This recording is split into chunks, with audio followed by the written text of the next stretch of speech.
Somewhere on this planet, right now, there is a cave lit by living stars. There is a lake the color of blood that flamingos love. There is a doorway in the desert that has been burning without pause for over 50 years. None of these things are imagined. None of them are digital. Every single one of them is a place you could, in theory, stand in, with your own 2 feet on the ground, breathing the same air. For the next hour, we're going to travel slowly, not urgently. There will be no countdown, no shouting, no race to the next thing. This is meant to be watched the way you'd watch snow falling, with your shoulders lowered and your breath a little softer than usual. We're going to visit 26 places that look, at first glance, like they were made up. Some of them are pure geology, patient and indifferent, working over millions of years. Some are pure human stubbornness, temples bolted to cliffs, cities carved into canyon walls, monasteries hoisted onto stone pillars by monks with ropes and faith. And some of them are accidents, mistakes, boreholes that went wrong and never stopped burning. What links them all is a particular feeling, one that's difficult to name. It's the feeling you get when your eye tells your brain that something cannot be real, and your brain has to quietly correct itself. That small internal collision, that's what this journey is made of. So let's begin somewhere cold and somewhere hidden. Let's begin inside a glacier. High in the Tian Shan Mountains, where Kazakhstan folds up into peaks that hold their snow all year, there is an opening in a glacier. From the outside, it's unremarkable, a dark mouth in dirty ice, easy to walk past. Step through it, and the world changes color. The walls turn turquoise. Not painted, not lit. The ice itself is blue because glacial ice is old ice, compressed for decades or centuries until almost every air bubble has been squeezed out of it. Dense, clear ice absorbs the warm end of the light spectrum, the reds, the oranges, and lets only the blues escape back to your eye. The deeper and older the ice, the more electric that blue becomes. Overhead, the ceiling glitters. Frost crystals grow downward in delicate feathered plates, catching whatever daylight leaks in from the entrance and scattering it into thousands of tiny sparks. It looks deliberate. It looks like set dressing. It is simply water, freezing very slowly in still air. What makes the Oktyabrskaya cave extraordinary isn't only its beauty, it's its impermanence. Every summer, meltwater runs beneath and through the glacier, hollowing out new passages and collapsing old ones. Every winter, the cold locks that new shape into place and grows fresh crystals across it. The cave you might visit this year is not the cave someone photographed 3 years ago. It is a building that redesigns itself annually, with no architect and no plan. Glaciologists study caves like this because they are windows into the plumbing of a glacier, the hidden rivers that lubricate its base and control how fast it slides downhill. But there is a sadness threaded through the beauty. As the world's mountain glaciers thin, these caves are becoming both more common and more short-lived. They are made of melting. They exist because something is disappearing. Stand inside one and the silence is total, except for the occasional soft tick of a droplet finding the floor. It feels like being inside a held breath. From the ground, western Mauritania is one of the least interesting landscapes on Earth. Flat sand, low ridges, heat shimmer to the horizon in every direction. If you drove across it, you would notice almost nothing. But rise a few hundred kilometers and a shape appears. A perfect bullseye, nearly 40 kilometers across, drawn into the Sahara in concentric rings of pale rock.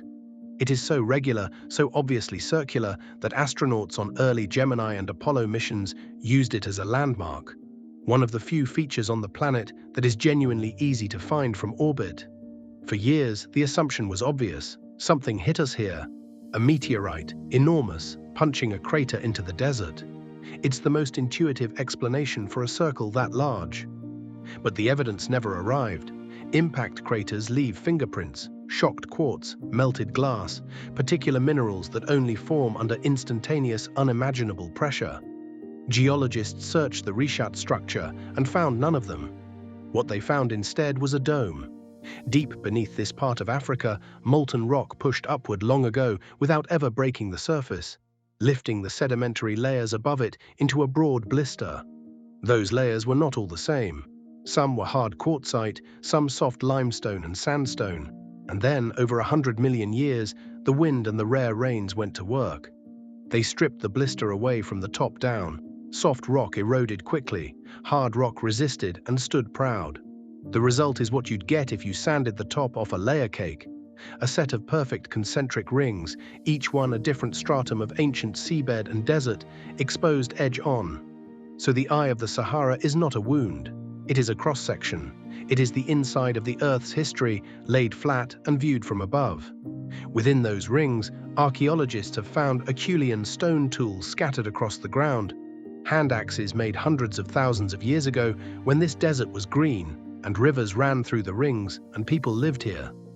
The eye has been watching for a very long time. There are places on Earth that feel unfinished, as if the planet stopped mid-construction and left the machinery running.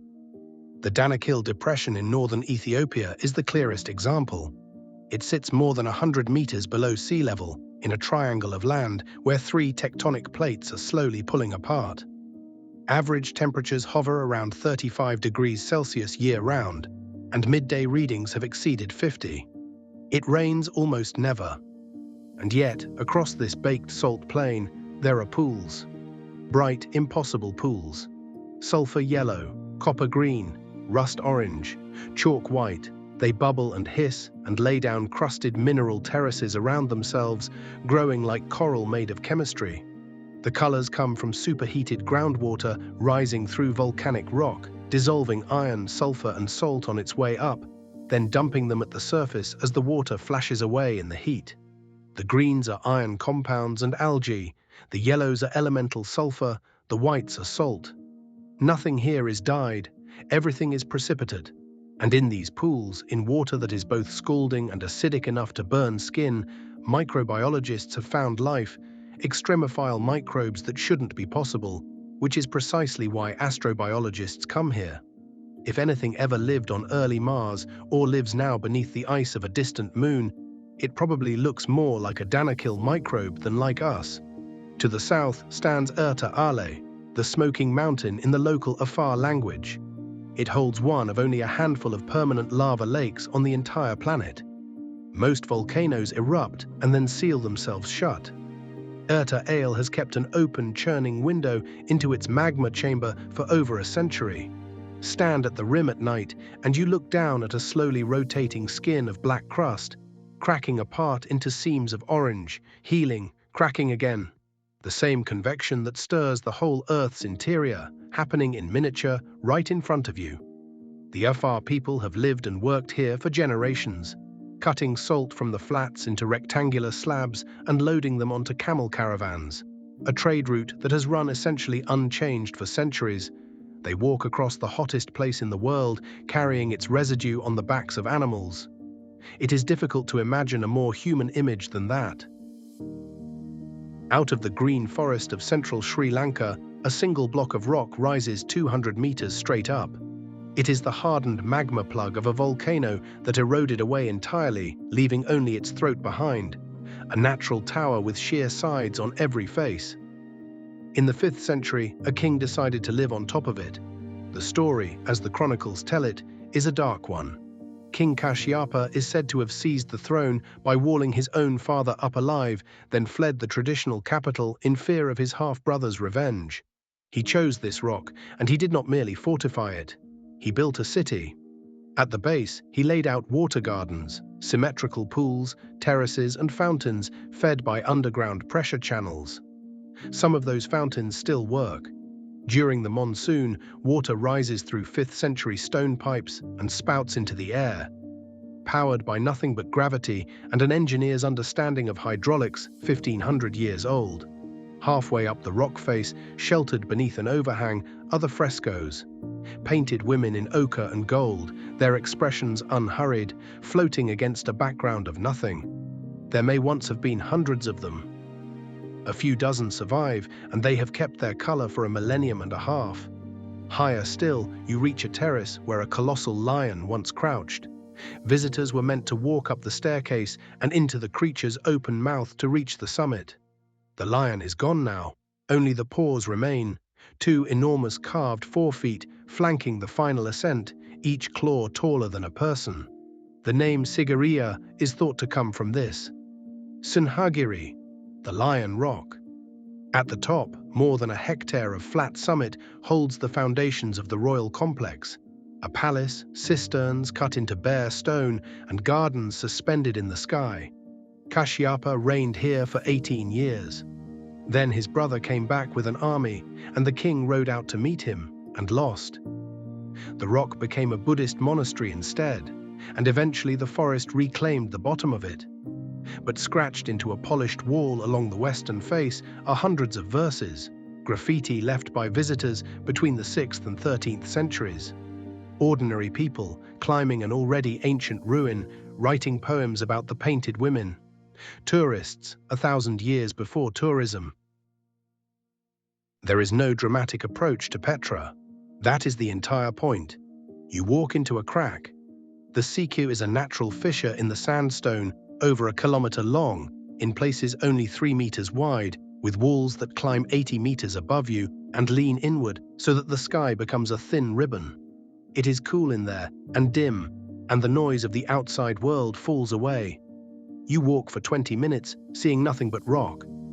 And then the crack opens, and directly ahead of you, framed by stone, is a 40-meter facade of carved columns and pediments, cut into the cliff face like a temple pressed into wax. This is Al-Khazneh, the treasury. It is not built. There is not a single block of stone stacked upon another. It was carved, top down, out of the living rock by masons working from scaffolding, chiseling away everything that wasn't a building. Get it wrong, and you cannot put the stone back. Petra was the capital of the Nabateans, an Arab people who grew wealthy, controlling the incense and spice routes between southern Arabia, Egypt, and the Mediterranean. Their true genius was not architecture. It was water. This is a desert canyon that receives flash floods and almost nothing else. The Nabateans built dams, cut channels along the thick walls, sank cisterns into the rock, and laid ceramic pipes with calculated gradients so that the water flowed fast enough not to stagnate and slow enough not to erode the pipe.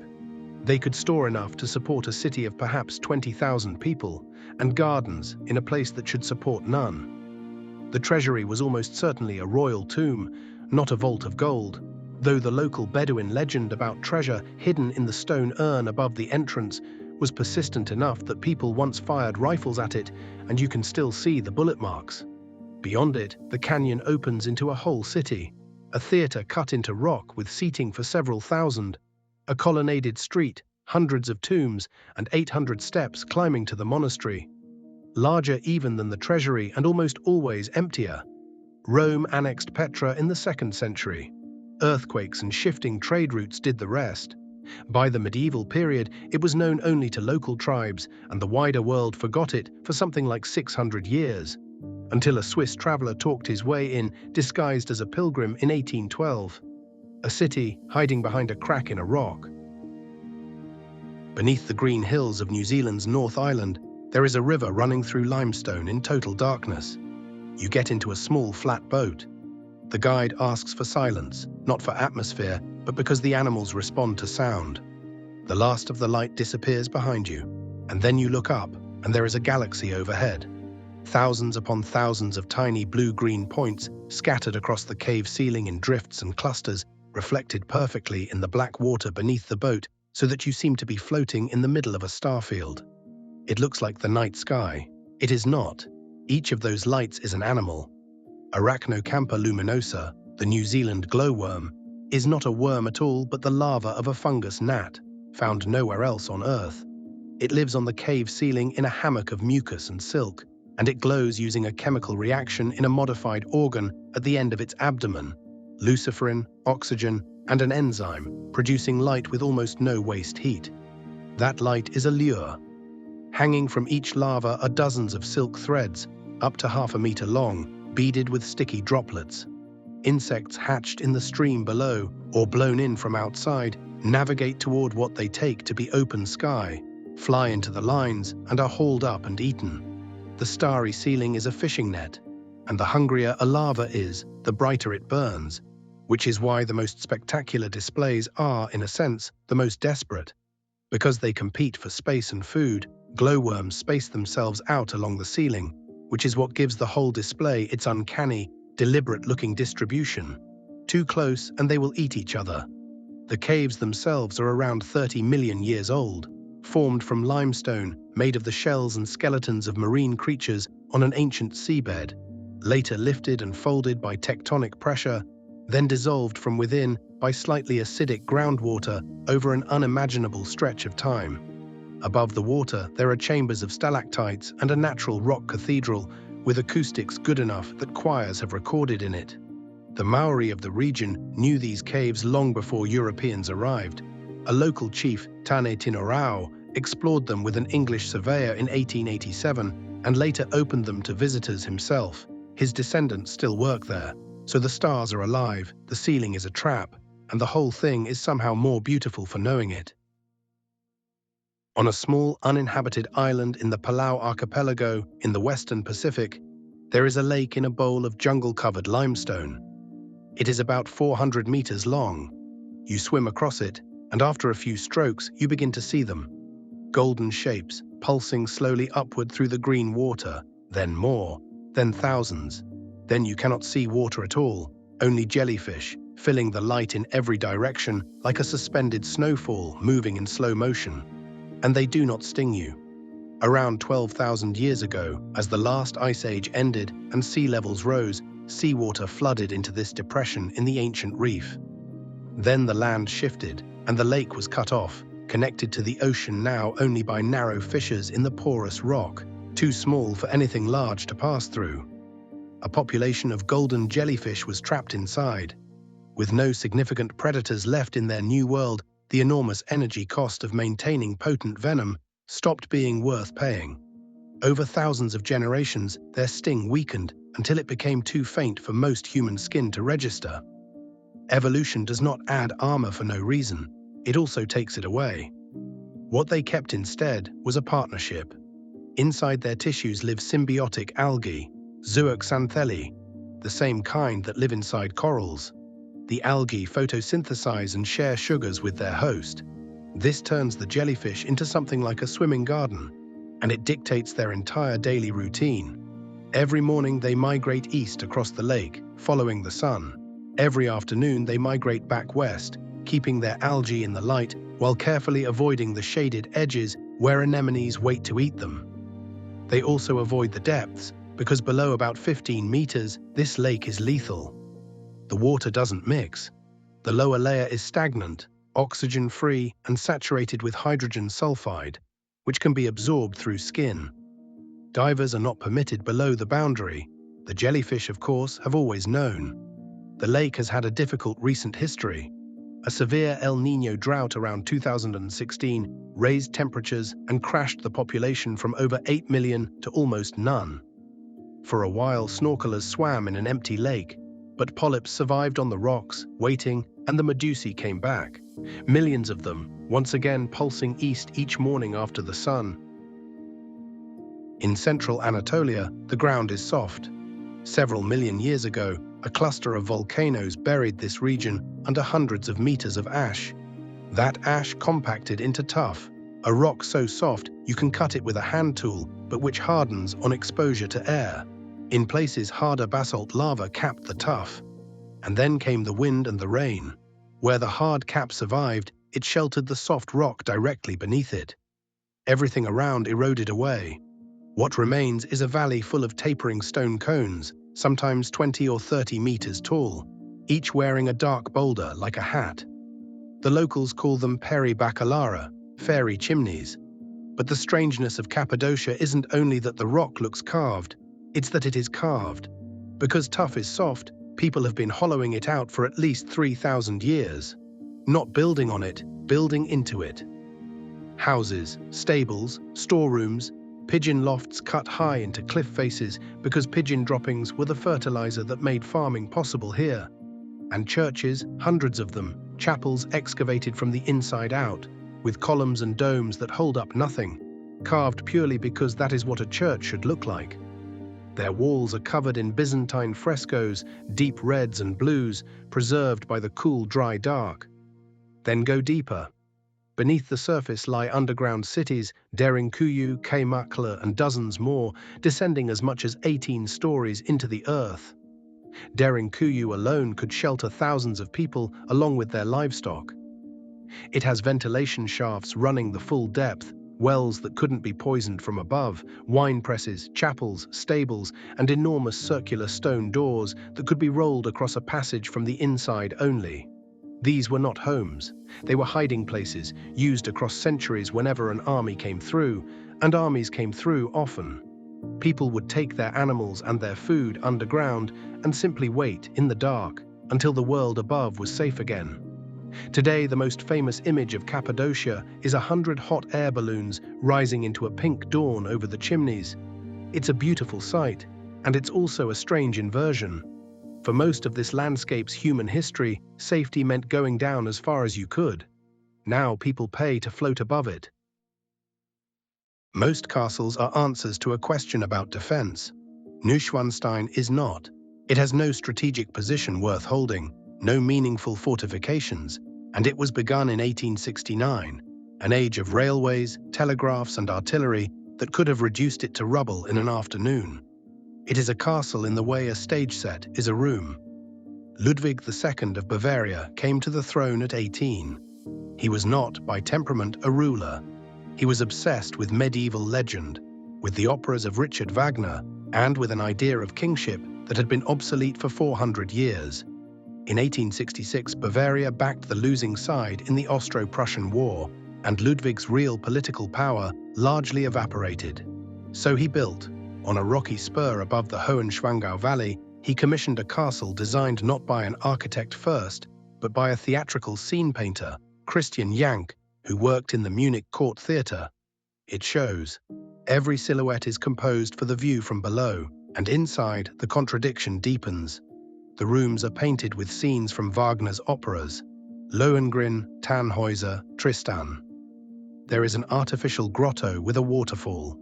There is a two-story Byzantine-style throne room with a floor of 2 million mosaic tiles, and no throne because it was never finished.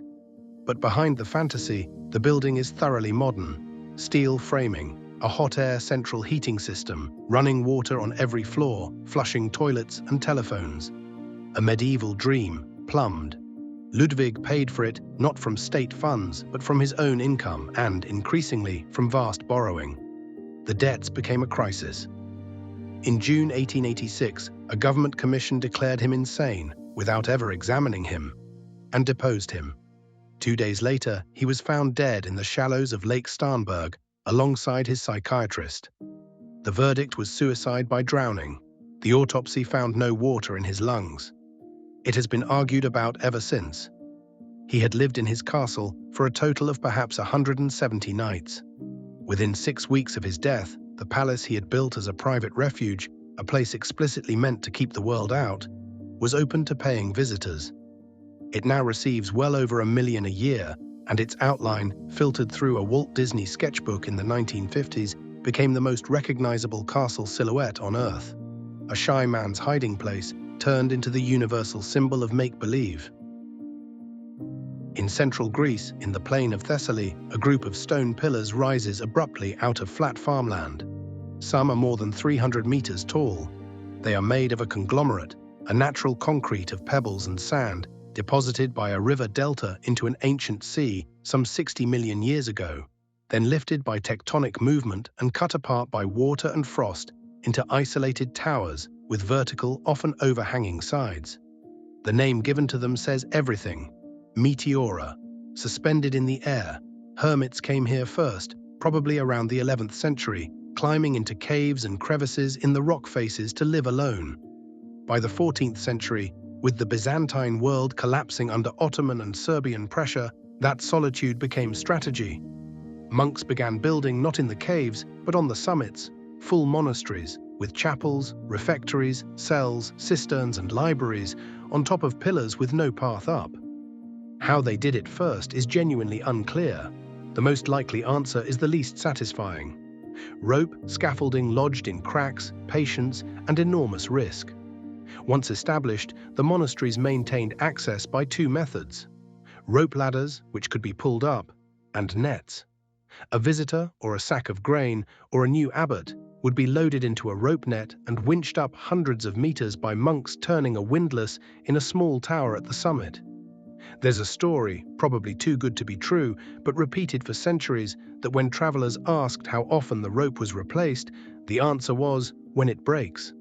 At the peak, there were 24 monasteries here. Life on top was governed by the impossibility of resupply. Cisterns collected every drop of rain, gardens were planted in soil carried up by hand, and the winches worked constantly. The isolation preserved things: manuscripts, icons, frescoes, through centuries in which the Greek mainland was repeatedly fought over. In the 1920s, steps were finally cut into the rock, and Meteora became reachable on foot. 6 monasteries remain active today, some housing only a handful of monks and nuns. Go early before the buses. In autumn, cloud fills the valley below and rises around the pillars, and the monasteries sit above it on their towers, apparently floating exactly as their name promises. It is the closest thing I know to a landscape agreeing with a metaphor. On the eastern tip of Java, there is a crater a kilometer wide, and inside it, a lake of a turquoise so vivid it looks retouched. It is the largest highly acidic crater lake on Earth. Its pH has been measured near 0, comparable to battery acid. It would dissolve metal. It has dissolved metal. Boats that have gone onto it have come apart. The color comes from the chemistry. Hydrogen chloride and sulfur dioxide gas rise from the volcano into the water, forming hydrochloric and sulfuric acid, and the suspended sulfur and dissolved minerals scatter light into that unreal milky blue. But the reason people climb Ijen in the middle of the night is what happens at the lake's edge in the dark. Volcanic gases vent from a fumarole at temperatures well above 600 degrees. When that gas meets oxygen in the open air, it ignites, and burning sulfur produces a flame that is not orange, but a deep electric blue, 3, 4, sometimes 5 meters high, rolling down the crater wall. Some of the gas condenses on the way out and runs as molten sulfur, bright red when hot, cooling to yellow, a river of liquid fire flowing toward the acid lake. It looks like a special effect. It is a chemical reaction that happens anywhere sulfur burns. Here, it simply happens at a scale you can stand next to. And people do stand next to it. Ijen is a working sulfur mine. Miners walk up the volcano at night, descend into the crater, break solidified sulfur from around the vents with steel bars, and load it into 2 baskets slung on a shoulder pole. A full load is commonly 70 to 90 kilograms, sometimes more than the man carrying it. They climb back out of the crater and then several kilometers down the mountain twice a day, often with nothing but a damp cloth held over the mouth against gas that scars lungs and dissolves teeth. The sulfur ends up in sugar refining, fertilizer, and cosmetics. The pay, historically, has been a few dollars a load. Photographs of Ijen's blue fire circulate constantly as one of the most beautiful things on the planet, and they are not wrong. But the light in most of those images is being made 10 meters from a man with a broken shoulder from carrying rock. Both things are true at once, and the place is better understood holding both. At nearly 3,700 meters in the Bolivian Altiplano lies a plain of salt more than 10,000 square kilometers in area. It is what remains of a series of prehistoric lakes that filled this basin and then evaporated, leaving behind a crust of salt several meters thick in places, underlaid by brine. In the dry season, it is blinding white, cracked into a natural mosaic of hexagonal and pentagonal tiles, a pattern produced by convection in the brine below, pushing salt up along regular seams. It is so flat that the difference in elevation across its entire width is less than a meter. That flatness makes it one of the most important places on Earth for satellites. Space agencies use the salar to calibrate altimeters, because there is nowhere else so large and so reliably level. It is effectively a ruler you can see from orbit. Then, roughly between December and April, it rains. A shallow layer of water, sometimes only a few centimeters, spreads across the salt and settles into perfect stillness, because there is no slope for it to run down and nothing to break the wind's contact into ripples.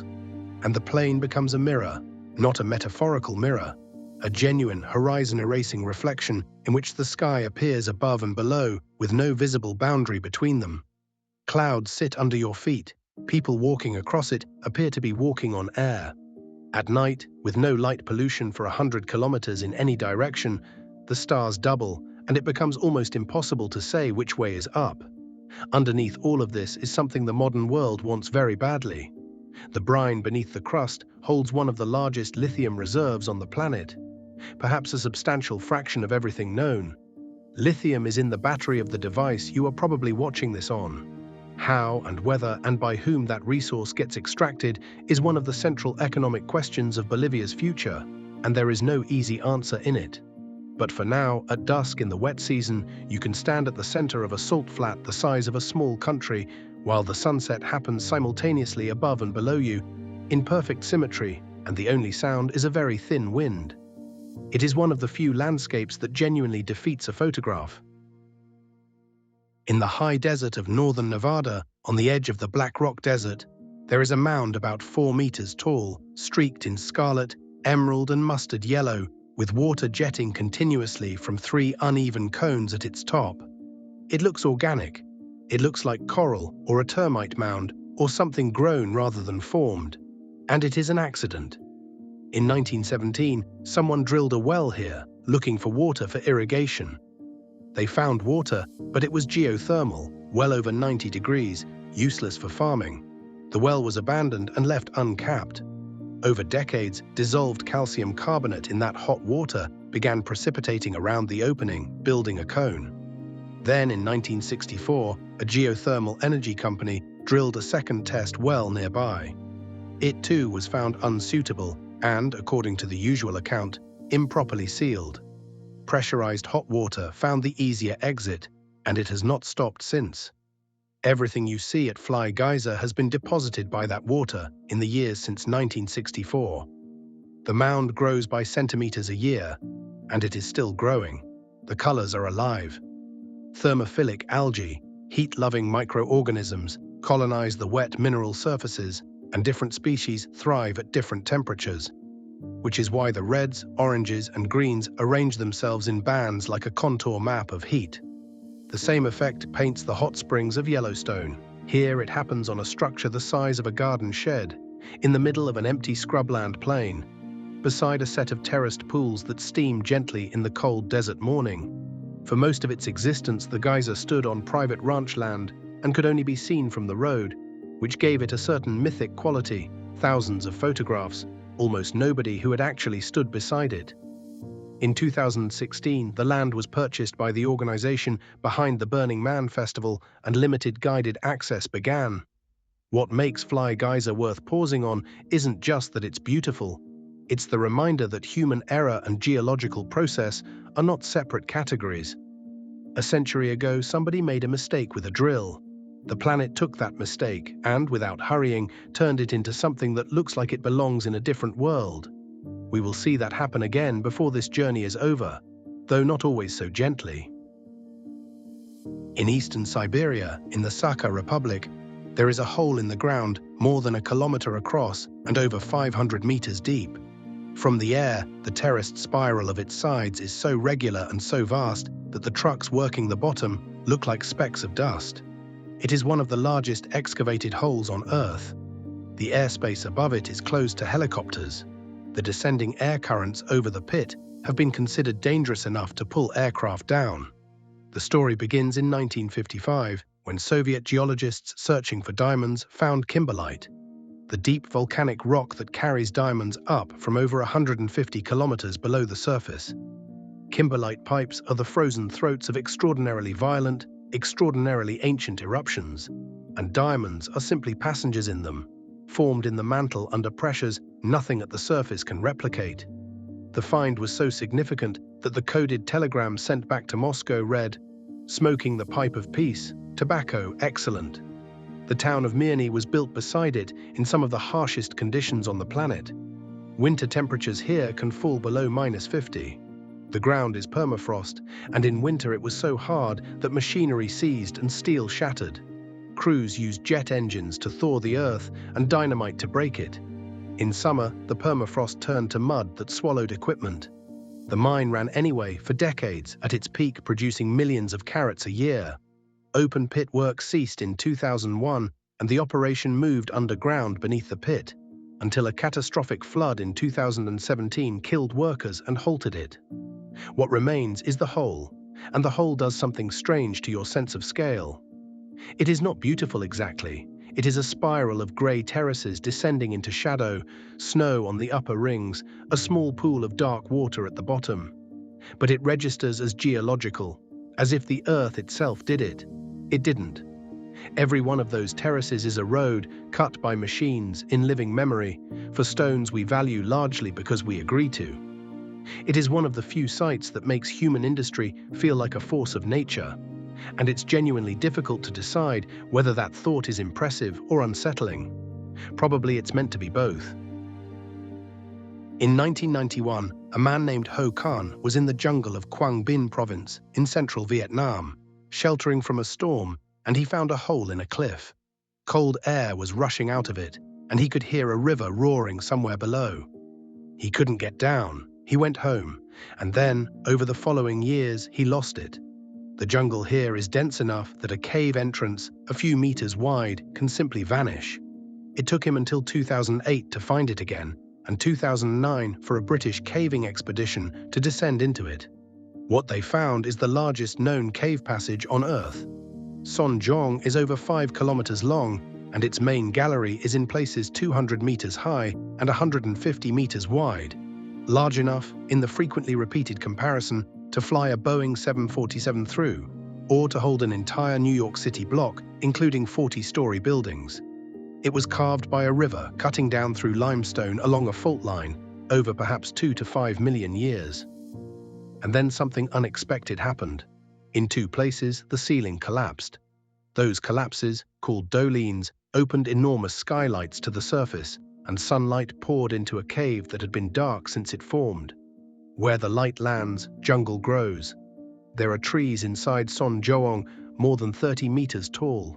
There are ferns, vines, monkeys, hornbills, flying foxes, an ecosystem living underground in shafts of light falling through holes in a mountain. Elsewhere in the cave, there are cave pearls the size of baseballs, formed by water dripping onto grains of sand and rolling them, slowly, for centuries.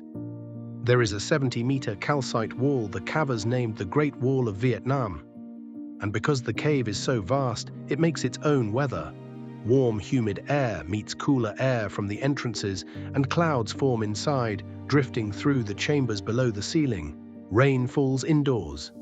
Access is deliberately, severely limited, a few hundred people a year on a multi-day expedition with a single licensed operator in a place that requires ropes, river crossings, and full camping.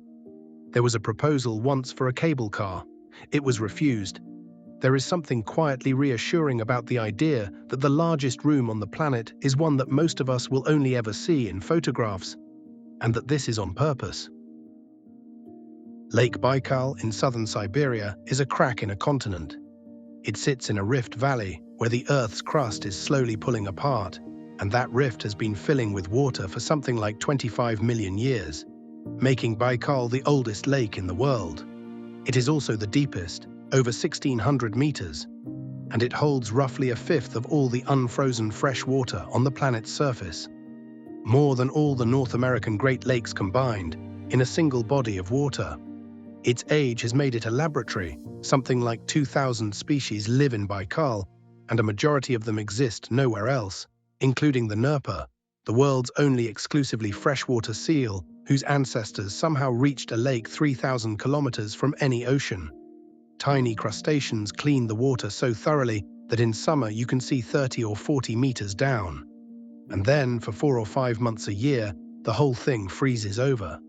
The ice reaches a meter thick or more, thick enough that roads are driven across it, and once, historically, a railway was laid on it.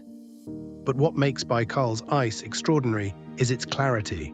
Because the water is so clean and so still beneath the surface, the ice freezes almost perfectly transparent, and you can walk out onto it and look down into black depth as though standing on glass. Beneath your boots, methane rises. Organic matter decaying on the lakebed releases gas, and as those bubbles float up through freezing water, they are captured mid-ascent and locked in place, stacked in columns of white discs, largest at the bottom, shrinking upward, frozen in the exact posture of movement. Whole galleries of them, suspended under the ice, perfectly still for months. Above, the surface cracks. Thermal expansion splits the ice sheet with a sound like distant artillery. Sudden, enormous booms rolling across the lake, and along the shore, pressure ridges shove up slabs of turquoise ice into jagged fields. Hollow ice caves form in the coastal rocks, hung with icicles and lit blue from within. And when wind clears the snow away, sunlight goes down through the ice and comes back up as pale glowing turquoise. Locals call the deepest part of the lake sacred. It's not a difficult idea to accept while standing on a meter of glass above a kilometer of water older than the Himalaya. In the middle of the Karakum Desert in Turkmenistan, about 260 kilometers north of the capital, there is a pit roughly 70 meters wide and 20 meters deep. And it is on fire, not smoldering, not venting occasionally. Actively, continuously burning across its entire floor and walls, with hundreds of individual flames, day and night, for over half a century. Locals call it the Gates of Hell, Darvaza. At night, its glow is visible from a great distance across otherwise total darkness, and the heat as you approach the rim is genuinely difficult to stand in. The commonly told story is that in 1971, Soviet geologists drilling for natural gas hit a pocket of methane. The ground beneath the rig collapsed, swallowing the equipment and opening a crater that began leaking gas. Fearing poisoning of people and livestock, the engineers decided to burn it off, on the reasonable assumption that a gas pocket burns out in a few weeks. That was more than 50 years ago. It should be said that the record here is unusually murky. Turkmenistan is one of the most closed countries in the world. Soviet-era documentation of the incident is thin, and some Turkmen geologists have suggested the collapse happened in the 1960s, and the fire was lit much later. The details are contested, the flames are not. What is certain is that Turkmenistan sits on some of the largest natural gas reserves on the planet, and the crater is fed by that system, which is precisely why it hasn't burned out. It isn't consuming a pocket. It's a tap left open. Successive presidents have ordered the fire extinguished, citing lost gas revenue, environmental damage, and health effects for nearby communities. Methane is a far more potent greenhouse gas than carbon dioxide, though burning it does at least convert it to something less damaging. So far, the crater has outlasted every announcement. A Canadian explorer descended into it on a rope in 2013 to collect soil samples, wearing a heat-reflective suit, and found extremophile bacteria living in the burning ground. Stand at the rim at dusk, with cold desert wind at your back and a wall of heat on your face, listening to a sound like a vast, low, continuous exhale. And it becomes very hard to think of it as an industrial accident. But that is all it is. A hole somebody made that nobody has been able to close. Iceland exists because of a seam. The mid-Atlantic ridge, the boundary where the North American and Eurasian tectonic plates pull away from each other, runs down the middle of the Atlantic Ocean, almost entirely underwater. In one place, volcanic activity has piled up enough rock to break the surface, and that place is Iceland. It is a country sitting astride a continental divide, being slowly torn in half at roughly 2 centimeters a year. At Þingvellir, in the southwest, you can see this directly. The land is fractured into rift valleys and long parallel cracks, and in one of them, filled with water, is Silfra.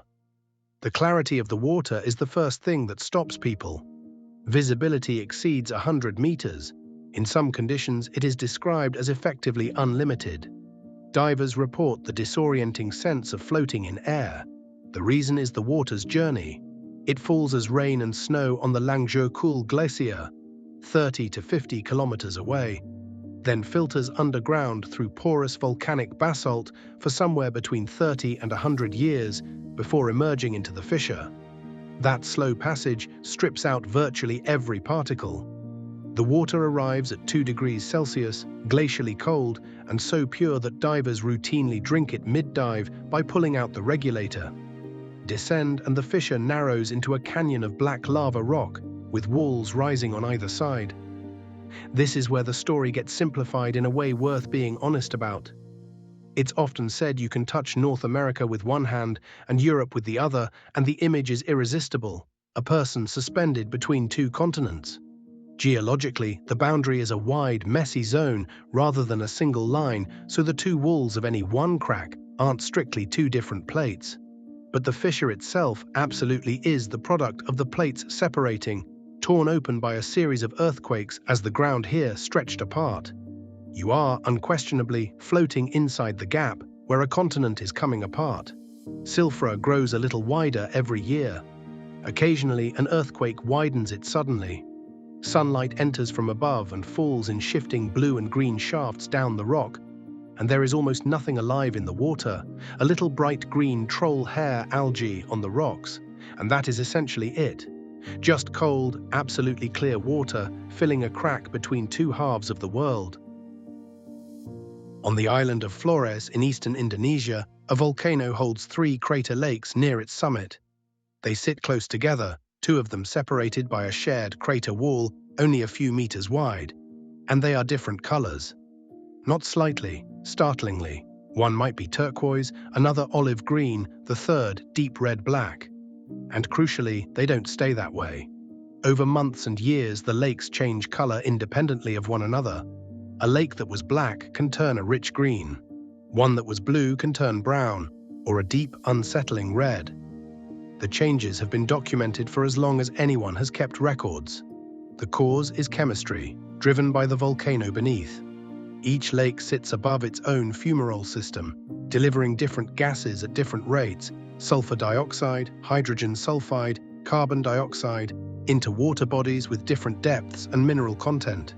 Iron and manganese dissolved in the water shift between oxidation states depending on how acidic and how oxygen-rich the water is at any given moment. Iron in one state gives you green and blue. Iron in another gives you red and brown. So each lake is effectively a giant slow chemical indicator, reading out the mood of the magma below it. The Leo people who live around Kelimutu have their own account, and it is older. The lakes are where souls go after death. Tiwu Ata Mbupu, the lake of old people. Tiwu Nua Muri Kufai, the lake of young men and maidens. Tiwu Ata Polo, the lake of the bewitched, or of those who did wrong in life. When the colors change, the ancestors are said to be expressing something, displeasure or warning. Ceremonies are held at the summit to offer food to the spirits. It's easy to treat that as folklore standing in for science, but consider what it actually encodes. A community observing, over generations, that this mountain changes its appearance, and that those changes correlate with volcanic unrest. Their story and the geochemistry are describing the same signal in different languages. Visitors climb before sunrise in the cold and wait on the summit path as the light comes up over the sea of hills. Mist tends to sit in the craters at dawn and then lift, uncovering the lakes one by one, each a different color, none of which is a color you would expect water to be. At the foot of Mount Heng in Shaanxi province, in northern China, there is a temple attached to a cliff, not built at the base of it, not carved into it. Attached, a complex of 40 rooms and pavilions, connected by narrow walkways and stairs, suspended about 50 meters up a vertical rock face, apparently resting on a scattering of thin wooden poles. It is roughly 1,500 years old, built during the Northern Wei dynasty in the late 5th or early 6th century. By tradition says, a single monk named Liao Ran. The first question anyone asks is how it holds. The visible wooden stilts are the least of it, and in fact for much of the structure's history, they carried very little load. Some were reportedly loose enough to move by hand. The real support is hidden. Holes were bored deep horizontally into the cliff, and beams of local hardwood, treated with tung oil to resist rot and insects, were driven into them. Those beams are wedged, the inserted ends are split and driven onto a wedge inside the hole, so the deeper the beam is pushed, the more it expands and grips the rock. The building sits on cantilevers keyed into a mountain. The stilts mostly steady it and take load only when weight shifts onto them. Then there's the location, which is not accidental. The temple sits in a recess, under an overhang. The cliff above shelters it from rain and from falling rock. The surrounding peaks shade it for most of the day, limiting sun damage to the timber. And it is high enough to have escaped the floods that repeatedly scoured the gorge below. A gorge that was later dammed, raising the valley floor considerably. Nearly every environmental threat to a wooden building has been designed out by choosing the right hole in the rock. It has survived earthquakes, including significant ones, partly because the flexible timber frame absorbs movement rather than resisting it. Inside, the temple is unusual for another reason. It houses Buddhism, Taoism, and Confucianism together. There is a hall where statues of the Buddha, Laozi, and Confucius sit side by side, a rare, deliberate statement of coexistence between the three traditions that shaped Chinese thought. Walking it is not for everyone. The corridors are narrow, the floorboards creak, and the drop is right there beside your shoulder. But it has been creaking like that for 15 centuries. Almost everything else on this journey was made by geology, or by people working with hand tools against enormous odds. This one was made by dredgers in less than a decade, and it is visible from orbit. Off the coast of Dubai lies Palm Jumeirah, an island in the shape of a palm tree, with a trunk, 16 fronds, and an 11-kilometer crescent breakwater curving around the whole thing. It added dozens of kilometers of new coastline to a city that wanted beachfront and had run out. It is made of sand and rock. No concrete foundation, no landfill of debris, around 94 million cubic meters of sand, vacuumed off the seabed and sprayed into position by ships using a technique called rainbowing, plus millions of tons of rock quarried from the mountains inland for the breakwater. Every stone was placed with GPS positioning, because loose sand behaves badly under load, particularly in an earthquake, where saturated sand can lose its strength entirely and flow like liquid. The whole island had to be compacted. Engineers used vibrocompaction, driving vibrating probes into the sand across the entire landmass to shake the grains into a denser packing. It took years. Then came the world, 300 smaller islands arranged as a map of the continents, a few kilometers offshore. Construction finished in 2008, right as the financial crisis arrived, and most of the islands sat as bare sand for years. Some have been developed since, many remain empty. Seen from the air, it is a globe drawn in sand in the Persian Gulf, mostly uninhabited. There are honest criticisms. Dredging and construction damaged coral reefs and seagrass beds, buried marine habitat and altered water circulation, and the breakwaters have changed how sediment moves along the coast. Some of the created shoreline has needed continual maintenance. These are real costs, and they are still being counted. But stand back and look at the shape of it. A human civilization decided the coastline it had was insufficient and drew a new one, a geometric, deliberate, entirely artificial landmass, large enough that the shape reads clearly from space. Every other place in this film took the Earth thousands or millions of years. This took about 6. Whether that's an achievement or a warning depends entirely on where you're standing, which is in this case on ground that didn't exist 30 years ago. In northeastern Brazil, just south of the equator, there is a field of white sand dunes stretching over 1,000 square kilometers.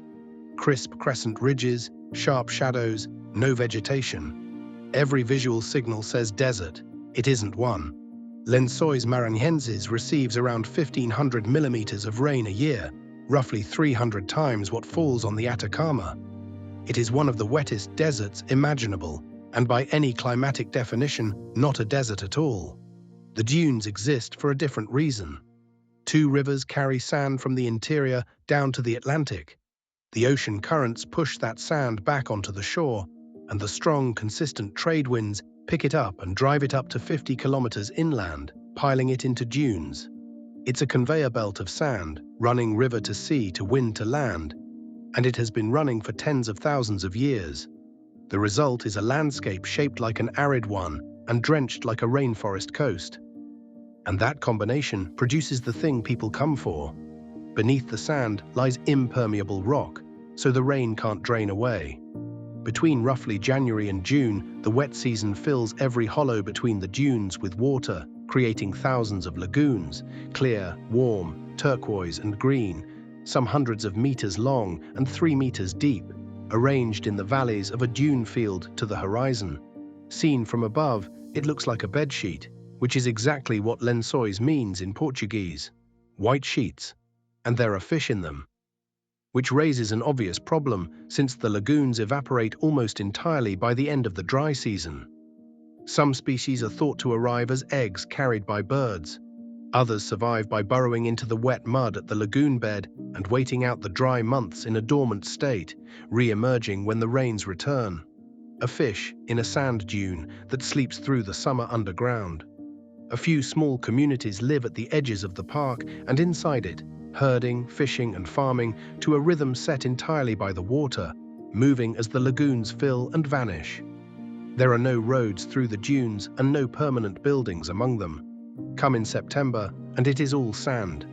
Come in June and it is half water, warm enough to swim in, reflecting a sky that has just finished emptying itself into the ground. In western Madagascar, there is a forest made of stone. Limestone pinnacles, packed together in a dense field, rising up to 70 or 80 meters, each one tapering to a point or a blade edge. From above, it looks like a grey pine forest that has been petrified. From ground level, it is a maze of narrow, deep canyons between walls of rock that will cut you if you touch them wrong. The Malagasy word, singi, is usually translated as where one cannot walk barefoot, and that is the most efficient description anyone has managed. The rock began as a coral reef on a seabed around 200 million years ago and was later uplifted. Groundwater, made slightly acidic by dissolved carbon dioxide, seeped along vertical fractures in the limestone and dissolved them into deep parallel canyons, a system called grikes. Then monsoon rain, falling on the tops of the remaining blocks, dissolved and sharpened them from above, cutting flutes and blades and needles into every exposed surface. The result is a landscape carved from 2 directions at once, eaten out from below by underground water and whittled from above by rain. And things live in it. Because the pinnacle tops, the canyon floors and the caves beneath are effectively 3 separate habitats, isolated from each other by walls no animal can casually cross, Tsingy is extraordinarily rich in species found nowhere else, not just nowhere else on Earth, but in some cases nowhere else in Madagascar. Around 40% of its plant species are unique to the park. 11 lemur species live here, including the Deccan's sifaka, a white lemur that leaps between razor-edged pinnacles with a confidence that is difficult to watch. There are chameleons the size of a thumbnail, and birds and bats that use the caves. Underneath the whole formation runs a network of caverns and underground rivers still being explored. Getting through it, for humans, requires suspension bridges, fixed cables, and via ferrata ropes bolted into the rock. There is no other way, which is largely why the interior stayed almost unstudied until relatively recently, and why the reserve remains one of the least visited World Heritage Sites of its stature. Madagascar broke away from Africa around 160 million years ago, and everything on it has been evolving in isolation ever since. Tsingy is that isolation taken one step further, an island of stone spikes on an island full of creatures that exist only there. In the Okanagan Valley of British Columbia, just north of the United States border, there is a small lake beside a highway that for most of the year looks entirely ordinary. Then summer comes, and it turns into polka dots. As the water evaporates in the heat, the lake shrinks back into hundreds of separate shallow pools, each ringed by a hardened crust of mineral deposits arranged in a pattern of circles and ovals. Pale blue, green, yellow, and off-white. You can walk between them on the dried mineral pathways. From above, it looks like a palette, or a diagram, or something biological. The lake is extraordinarily rich in dissolved minerals, magnesium sulfate, calcium and sodium sulfates, along with silver, titanium, and other trace elements, in some of the highest concentrations recorded anywhere in the world. As the water level drops, those minerals precipitate out, And because different salts crystallize at different rates and concentrations, each pool takes on its own color depending on what happens to be concentrated in it that particular summer. The pattern is not fixed. It shifts year to year with rainfall and temperature. The lake is called Kulilexibo by the Silks Okanagan people, and it has been a sacred healing site for many generations. Each of the circles was traditionally understood to have its own particular medicinal properties, and the mud and mineral water were used for treating ailments and injuries. There is a long-standing story that during a battle between neighboring nations, both sides observed a truce so that the wounded from each could be treated at the lake. During the First World War, minerals were extracted from the lakebed for use in munitions manufacturing. It later fell into private ownership and was, at one point, proposed for development as a spa. The Okanagan Nation Alliance campaigned for years, and in 2001, the land was purchased and returned to their stewardship. It is now protected, and access is restricted. You view it from the roadside fence, which is a small and entirely reasonable disappointment. It's one of the more modest sites in this film. There's no vertical drama, no danger, no engineering feat. Just a shallow lake in a dry valley, doing something with chemistry each summer that looks like it was designed. And a community that recognized it as significant long before anyone thought to analyze its mineral content. In northern Tanzania, near the Kenyan border, in the East African Rift, lies a shallow lake that from the air is the color of dried blood. Deep red, streaked with orange and white, edged with crusted salt. It is roughly 57 kilometers long and, in most places, less than 3 meters deep. In the dry season, the water temperature can exceed 40 degrees, and its pH climbs as high as 10.5, alkaline enough to burn skin and eyes. Lake Natron has no outlet. Water flows in from hot springs and the Ewaso Ngiro River, and it leaves only by evaporating, concentrating everything dissolved in it. What it concentrates most is natron, sodium carbonate and sodium bicarbonate, washed in from the volcanic ash of Oldoinyo Lengai, the active volcano to the south, which erupts a rare and unusually carbonate-rich lava. The color comes from life. Salt-loving cyanobacteria thrive in the extreme conditions, and their red pigments, used to harvest light and to shield against the fierce equatorial sun, stain the whole lake. The redder the water, the denser the bloom. The lake has a grim reputation based on a partial truth. Animals that die in or near it can become coated and preserved by the sodium carbonate, calcifying into rigid sculptural forms. A photographer's series of these mummified birds and bats, posed as if still alive, circulated widely and gave rise to the idea that the lake turns creatures to stone on contact. It doesn't. Natron is used in mummification because it dries things out, not because it kills them instantly. The lake is hostile, not magical, and here is the reversal. This corrosive, superheated, chemically extreme lake is the single most important breeding site on Earth for the lesser flamingo. Around 3/4 of the world's population, well over 1 million birds, nest here, and essentially nowhere else. The very hostility that makes the place lethal is the protection. Almost no predator will cross the caustic mud flats. Flamingos have tough scaled legs and can drink from the hot springs at the edges. They build cone-shaped mud nests on islands that appear when the water level drops, and they eat the cyanobacteria, the same organisms that make the lake red, which is where their pink comes from. A lake that burns everything else feeds them and hides their chicks and colors their feathers. There have been proposals over the years to build a soda ash plant here. The birds have no alternative site. Norway's fjords were made by ice.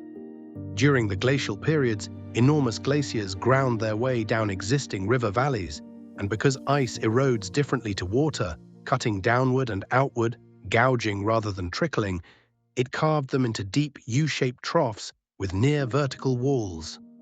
When the ice retreated and sea levels rose, the sea flooded in. The fjords are drowned glacial valleys, in places over 1 kilometer deep, with cliffs rising straight out of the water. Preikestolen, the pulpit rock, sits 604 meters above the Lysefjord. It is a flat, almost perfectly square platform of granite, roughly 25 meters on each side. with sheer drops on three sides and no railing of any kind. The flatness is not sculpted, it's the result of frost, water seeping into a network of natural joints in the rock, freezing, expanding, and prizing blocks away along straight plains. The mountain effectively split itself into a table. There is a deep crack across the back of the platform which people notice and worry about. Geologists monitor it and consider a collapse extremely unlikely in any human timescale, though not, of course, never. Trolltunga, the troll's tongue, is stranger. It is a thin slab of rock jutting out horizontally into open air, 700 meters above Lake Ringadalsvatnet, with nothing beneath it. The glacier that once filled this valley froze into a crack in the mountainside. As it moved, it plucked the surrounding rock away and left this one shelf projecting. It looks like a diving board built by someone with no interest in survival. Getting there is a serious walk, around 28 kilometers round trip, with a 1,000-meter ascent, in weather that changes without warning. Mountain rescue teams are called out regularly for people who underestimated it. Both places have become, in the last decade, extremely photographed. And there's something worth noticing in that. People queue for an hour, sometimes longer, to stand alone at the end of a rock, to be photographed as a small figure against something vast. What they're buying isn't really the view, it's the sensation of scale, the specific physical understanding of how small a person is next to a fjord wall. That is not vanity. It might be the oldest reason anyone climbs anything. Cloud moves through the valley below. The lake is a long way down. You sit with your legs over the edge because everyone does, and the world is very quiet. We've traveled a long way in a short time. A glacier cave in Kazakhstan that rebuilds itself every year. A bullseye in the Sahara that turned out to be a cross-section of the planet. A city carved into a canyon by people who understood water better than we usually assume ancient people did. A ceiling of living stars. And a lake full of jellyfish that forgot how to sting. And along the way, some things we made by mistake. A geyser born from a badly capped well. A pit in Turkmenistan that nobody has managed to put out. A hole in Siberia so vast it reads as geology. What strikes me, looking back across all of it, is how thin the line is between the two categories. We tend to sort the world into natural and artificial, as if those were opposites. But the fairy chimneys of Cappadocia were shaped by volcanic ash and then hollowed into churches by hand, and you cannot really say where the geology ends and the architecture begins. Sigiriya is a volcanic plug with a palace on it. Silfra is a continental rift that a person can float in. Palm Jumeirah is sand from the seabed, arranged. All of it is the same material, only the timescales differ. And there's a second thing, almost every one of these places was, at some point, unknown. Son Juong was a hole in a cliff that one man found in a rainstorm and then couldn't find again for 17 years. Petra was forgotten by the outside world for 6 centuries. Tsingy de Bemaraha was largely unexplored within living memory. We have satellites mapping every square meter of the surface, and we are still finding rooms we didn't know were there. So it seems fair to assume there are more. Caves not yet entered, structures under sand, lakes that change color that nobody has thought to write down. Every corner of this planet has stories to tell, and most of them are still waiting. Not hidden dramatically, just quietly unvisited. That's the thought worth leaving with, I think. Not that the world is running out of wonder, but that it isn't. That somewhere tonight a cave is glowing, a crater is burning, ice is cracking over a kilometer of ancient water, and 1 million flamingos are standing in a lake the color of blood. All of it happening whether anyone is watching or not. Thank you for traveling slowly with me. Go carefully, and keep looking.